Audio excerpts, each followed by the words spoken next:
Hi, I'm Laura Sarchet, the Inclusive Higher Education GA at the University of Rochester. Today we are talking about flexible assessments. Let's talk about context and who in your classes might benefit or need flexible assessments.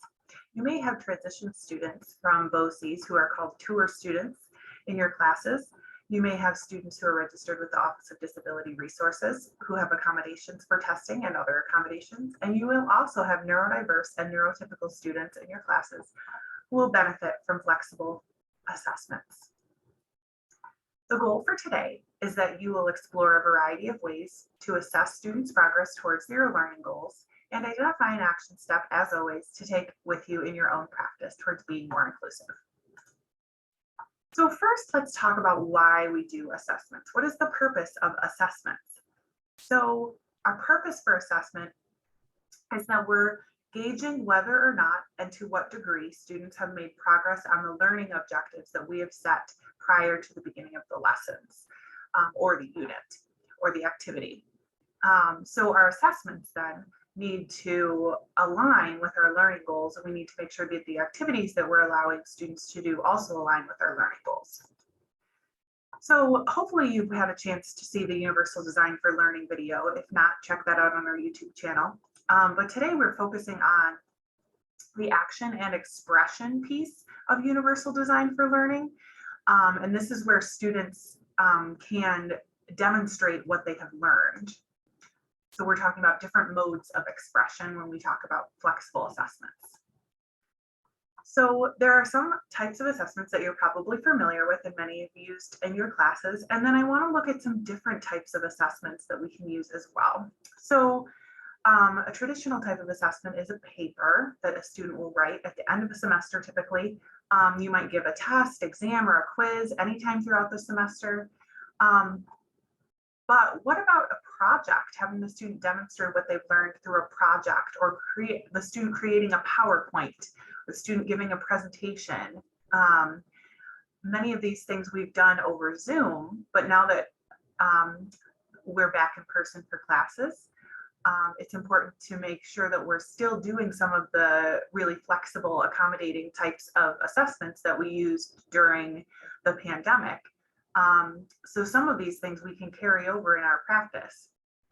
A round table is a great way to do an assessment where a student is engaging with others and answering questions about the topic that they're presenting on.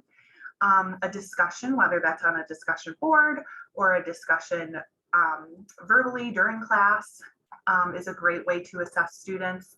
Students can create a poster, students can create videos or audio recordings. And a quick note about tests. Sometimes we time our tests, and sometimes we allow students to use certain materials or not use certain materials. And what we found is that many of our students are able to demonstrate that they have met the learning objectives with untimed tests and open book tests. And this is still requiring students to synthesize their knowledge and really demonstrate their learning. So the types of questions that you're asking on an exam or a quiz or a test can still align with your learning objectives while giving students maybe a less anxiety producing situation where they're allowed to use their resources, their notes or their textbook. So we always are focused on grading, right? And in the college setting, this is a lot of the way that we show how students have met the assessment is through the grade that they receive. So with grading criteria, you can use grades for assessments that are alternative, just as you can with a traditional test or paper. So rubrics and checklists are extremely helpful ways to provide grades for non-traditional or flexible assessments. Using a rubric or a checklist and giving the student access to this information ahead of time promotes success for the student because they will be likely to create their project or their assessment with the rubric in mind, and they will have a better idea of all of the required parts.